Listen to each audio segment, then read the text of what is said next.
Nous revenons sur cette exclusivité. On vous l'a présenté en début de bulletin. On va aller beaucoup plus en profondeur. Vous savez qu'il y a un projet, évidemment, à moins que vous viviez vraiment sur une autre planète, d'un nouveau pont Champlain. Et cette fois-ci, on nous a toujours dit, on veut un pont qui va durer au moins 125 ans. Mathieu Dion, vous avez préparé un dossier et vous nous parlez d'un nouveau matériau, un nouveau béton de très, très haute qualité, utilisé en Europe, utilisé même à Montréal, mais qu'on ne va pas en principe utiliser pour le nouveau pont Champlain. C'est un béton qui est peu connu pour l'instant. Il a été développé au cours des dernières années. Alors oui, en Europe, il a été utilisé sur des viaducs en Suisse, aux États-Unis. Au Québec, le ministère des Transports du Québec est en train de construire un viaduc avec ce béton. C'est un béton fibré ultra performant, un BFUP. Et s'il y a le mot fibré, c'est parce qu'il y a des fibres de métal dans ce béton qui arrêtent le développement des fissures pour éviter qu'on se retrouve avec des infrastructures comme celle-ci, c'est le pont Champlain qui est derrière moi. Et sur ce futur pont Champlain qu'on va construire, on va utiliser un béton qui est moins résistant, un BHP, vous allez voir c'est quoi dans le reportage, un peu plus résistant que les bétons conventionnels, mais on aurait pu en faire davantage au dire de nombreux ingénieurs. Voici les réponses à de nombreuses questions. Les gens du Grand Montréal auront une infrastructure de longue durée et de haute qualité. Si on nous promet un futur pont Champlain à la fine pointe, son béton sera pourtant bientôt dépassé. Des bétons encore peu utilisés au Canada seraient 3 à 4 fois plus résistants que ceux employés présentement. Comme la jonction entre les deux dalles. Il s'agit des bétons fibrés ultra performants, des BFUP ou des BFUP, comme s'emploient à le dire ces deux ingénieurs de l'École polytechnique de Montréal. Depuis 2006 maintenant qu'ils se penchent sur ces bétons mélangés à de petites particules d'acier qui freinent le développement des fissures et de la corrosion causée par les charges routières et les conditions climatiques. Et s'il devait y en avoir... Malgré une ouverture de fissure aussi importante, les fibres continuent à maintenir les deux blocs ensemble. Et ce béton, le BFUP, pourrait procurer une durabilité de 150 ans, même plus. Pour le futur pont Champlain, Infrastructure Canada dit avoir imposé un béton moins résistant, mais à haute performance, un BHP, car celui-ci est plus résistant à la pénétration du sel, au cycle de gel-dégel et à l'abrasion que les bétons conventionnels. Mais cette technologie date de la fin des années 80 et poserait des risques de fissures. L'utilisation des bétons haute performance, les BHP, va nous permettre de se rendre assez loin, mais on devra probablement faire des réparations au bout de 50-60 ans, assurément, parce que le béton va quand même se détériorer plus rapidement qu'un BFUP. Pour parvenir à la durabilité promise de 125 ans, le ministère dit miser sur des armatures en acier inoxydable. Et le béton ordinaire... Le Conseil national de recherche du Canada, consulté dans le dossier, croit que ces armatures seront suffisantes, mais qu'un BFUP offrirait la totale. C'est une solution viable qui pourrait être utilisée pour les éléments importants, les dalles, les poutres et les poteaux. Les gouvernements font valoir que des essais sont encore nécessaires au Canada pour mieux connaître les propriétés des BFUP, pourtant commercialisés en Europe et aux États-Unis par la firme Lafarge, comme ici, pour refaire la surface des viaducs de Chillon en Suisse. Les connaissances actuelles font en sorte que nous pouvons utiliser ces matériaux ici sur nos infrastructures. Par contre, nos maîtres d'ouvrage actuellement, c'est-à-dire la Ville de Montréal, la Société des ponts Champlain Jacques-Cartier et le ministère des Transports, préfèrent actuellement y aller dans un mode pas à pas, de faire des projets pilotes. À l'ère des grands projets à Montréal, Turcot, Champlain, serait-il encore temps? Ces bétons-là, à l'endroit où on les utilise, c'est plus dans les derniers éléments qui vont être installés, donc probablement dans la dernière année. Est-ce que c'est dans la volonté du propriétaire de l'ouvrage et dans l'intérêt aussi de l'entreprise de construction? Donc ça, il faudrait voir. Éventuellement, ce sera une question de choix, indique cet ingénieur à la Ville de Montréal. La métropole s'apprête à construire un pont piétonnier en BFUP, bien que plus dispendieux. Parfois, le matériau le plus économique est celui qui serait peut-être le plus cher initialement.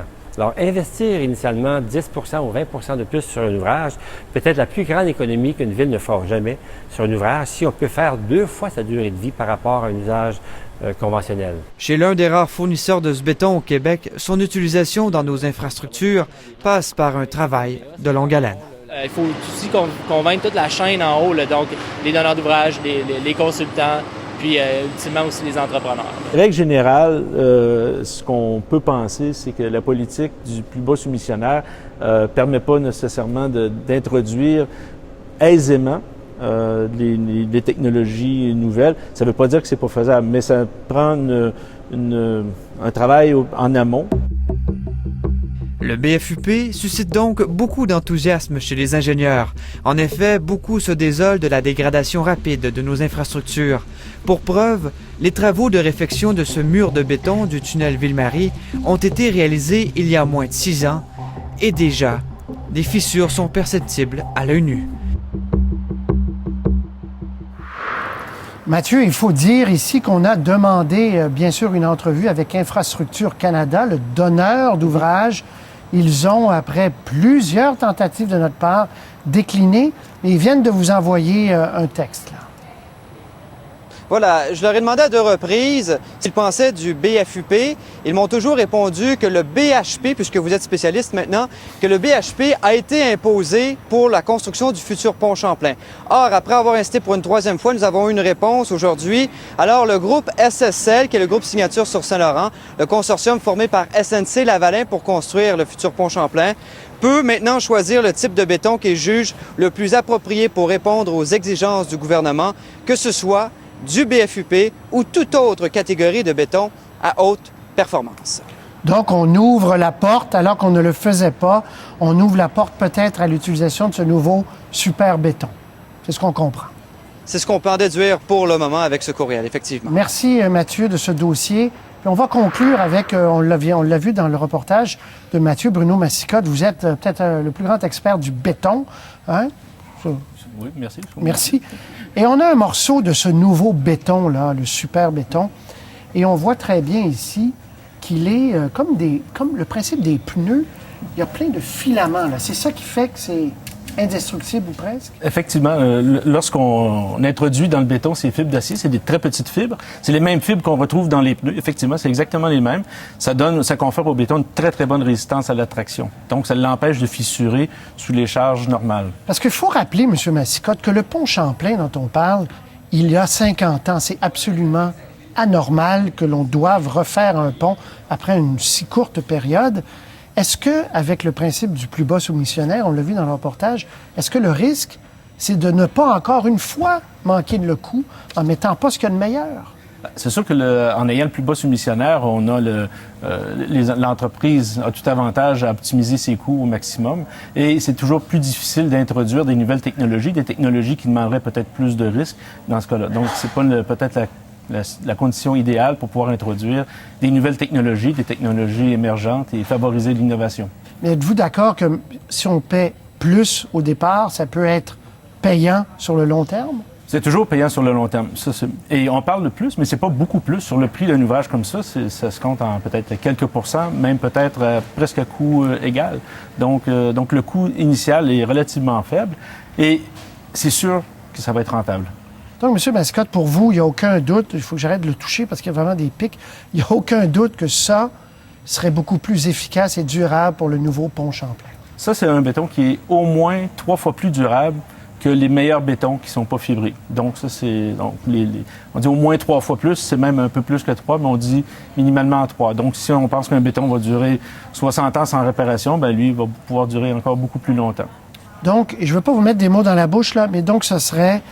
quand on regarde ça, une erreur de ne pas aller avec ce qui est le plus résistant sur un ouvrage comme le nouveau pont. Oui et non. En fait, c'est un matériau qui est utilisé ailleurs dans le monde. Ici, on commence à l'utiliser. Ça serait peut-être une erreur de vouloir l'utiliser à grande échelle trop rapidement. Donc, les nouvelles technologies ont besoin d'être introduites progressivement. Et c'est pour ça que le ministère des Transports, la Ville de Montréal, Pont Jacques-Cartier, Champlain sont impliqués dans des projets pilotes à plus petite échelle, vraiment beaucoup plus petite, mais pour s'assurer que les ingénieurs, les ouvriers, tout le monde comprennent bien la façon dont on utilise ces nouveaux bétons.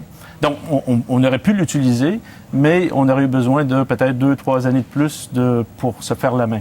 Là, on voyait que la réponse du donneur d'ouvrage change et l'on ouvre la porte. Est-ce à dire qu'il y a de l'espoir pour les contribuables de se faire dire dans quelques semaines, bon, mais finalement, on va mettre ce qu'il y a de plus résistant pour le pont Champlain? Dans ce cas-ci, pour le pont Champlain, c'est un contrat qui a déjà été accordé. Donc, ça reste le choix de celui qui a reçu le contrat, à qui on a accordé le contrat. Donc, c'est lui qui a à le construire et à l'entretenir et à le remettre en meilleur état. Si lui juge que peut-être qu'il y a un avantage parce qu'il y aura moins de réparations à faire dans l'année où il y aura la propriété de l'ouvrage, il y aura à l'entretenir, peut-être que ce sera un choix aussi pour eux, que ce sera même peut-être plus rentable pour cette entreprise-là. Okay. En terminant, M. Mascotte, dans l'avenir, d'ici quoi, 5, 10 ans, vous croyez que ça va être la norme? J'espère que dans 5 ans, ça va être d'usage courant. Peut-être pas sur tous les ouvrages, mais qu'on aura atteint un degré de confiance, une expertise aussi, parce qu'on peut bien l'utiliser, mais on peut aussi mal l'utiliser. Donc, il faut acquérir l'expérience progressivement. Et j'espère que d'ici 5 ans, on aura l'expertise suffisante pour pouvoir l'utiliser à plus grande échelle. M. Mascotte, merci beaucoup. Fort intéressant. Puis on va suivre ça, évidemment, pour ce qui est du pont Champlain, mais ailleurs, d'autres projets. Merci d'être venu sur le plateau avec votre morceau de béton. Faites attention. Ouais, merci. Merci. Mesdames et messieurs, commentaires sur ce dossier, sur d'autres. Voici, comme d'habitude, nos adresses.